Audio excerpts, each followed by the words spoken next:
Thank you, Chairman. I just wanted to go back to February of 2024 for a moment because that's when our committee first began discussing the issue of AI and digital replicas. And I see a lot of familiar faces on the witness stand as well, and in the audience where we were in Los Angeles for that field hearing. Mr. Moore, in fact, you testified at that hearing, if I remember correctly. And it was also the first time I think Mr. Aston was there as well, that first time we met. Mr. Moore, let me start with you. When you testified in 2024 at that field hearing, you mentioned that there are already a number of state and federal laws that address many of the concerns with digital replicas. So if Congress were to act, and it should act in areas where AI poses a particular risk of harm left unaddressed by current federal state laws, is that still kind of your testimony today, or has anything changed in the past 2 years since we last debated kind of the issue of AI?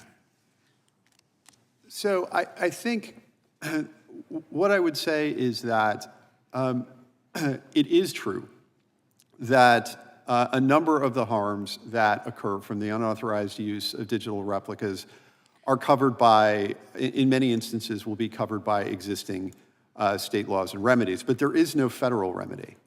And that presents an opportunity for Congress to present a uniform rule and uniform protection, which will benefit both the folks who are injured and the businesses that actually have to implement this by a uniform set of rules and a clear standard of what's allowed and what's not allowed.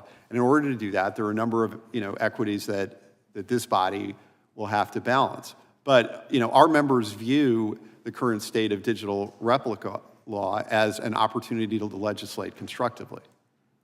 Mr. Aston, let me come to you. I remember that we were able to visit in LA. I know this is kind of general and wide open, but why is the federal digital replica right? Why is it important to you and those that are in the entertainment industry right now? What's prompting people to kind of move in one direction or another? Well, every day we're having our images and our voices and our faces and us created, fictitiously in ways that people can't tell the difference. So it looks like I'm saying or doing things. It's happening all the time. I had one friend, a colleague, I saw a video image of him, and he was really upset in this image, and he was talking in great detail about some problem that happened. And I called him up, and I said, "Hey, man, are you okay?" And he goes, "Yeah, what are you talking about?" And I said, "Well, I saw that you were so upset about this thing." He said, "No, I wasn't." I said, "You were sitting in this room, and there was a thing behind you?" He said, "No, it wasn't." And his wife walks in and says, "I can't believe you fell for that fake." And I'm thinking, I went back and looked at it, and I opened it up, and I couldn't tell the difference between him and this creation. So you know what? It's like, could you please take this down, YouTube? Could you please pull this off your site? They need this law in order to have the instruction that it's okay to take it down. And the process to do that is tedious. No, they just have to know it's okay. Let them work out the tech. Or these guys back here have it worked out pretty good, right? They got a system for how to take it down, right? Yeah, that's good. It's working. They have to know that it's okay, that we've got our First Amendment, but that we love and we have to protect. And the First Amendment is implicated in this No Fix Act in both directions. You have to be able to do satire, tell the news. You have to be able to tell historical things. You have to be able to do all these things.